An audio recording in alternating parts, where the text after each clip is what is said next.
4 o'clock, 4:35, whatever it was. TV was sort of flying off the wall, the skis were falling over, my bed was sort of shaking around. It was pretty scary, and I didn't quite know what was going on at the time. What's exactly happening at the moment is that we're working on getting all the gutters clear of all this sand and silt, and making sure that everyone's driveways and their walkways and even their backyards are all clear, so long as they're home, of course.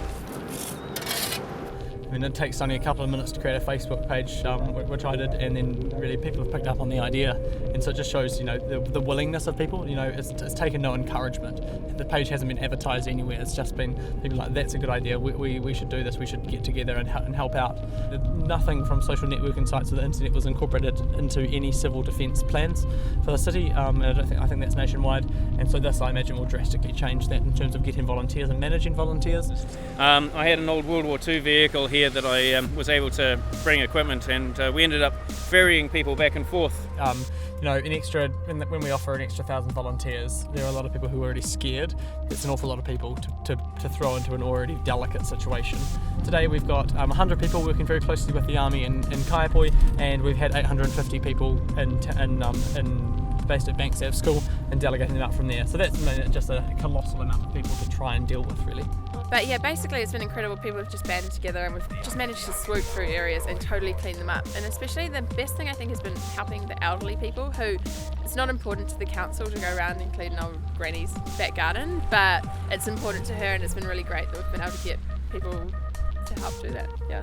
Had a lady who just broke down in tears, just like, I was never going to clean my property before I died, and she'd planned out the rest of her life, pretty much. This 85-year-old who had been trying so desperately to clear this property, and she managed to do a wheelbarrow in a day, because it's heavy stuff. It's really heavy silt. Young people seem to have earned that reputation about they don't care about anybody, only themselves, but this proves that's quite wrong. And I don't know how half of us that live on our own would be able to, achieve what you've done. What is the result of it, I hope, which is sort of morphed into, really, is that students are and young people are seen as a real positive asset to Christchurch, which is something I've been wanting to see for a long time. I've been out at Kaiapoi yesterday, shoveling the silt. Did a couple of houses this morning. So they've been working hard. Oh, that's good. We need to start sending that around the place. If you can go back to where we just came from, and there's a whole lot of people there, and we give some water bottles to them. It's okay? The community's all coming together, and if you go down the streets that are hard damaged, it's full of people that just want to help, because they're so much better off than most people. Yeah, and it's not only like the diggers, but there's people baking food and water. And these are the times that show what real character is, and I'm proud to see everyone in Canterbury getting together and helping each other. It's a real testament to the Southern spirit.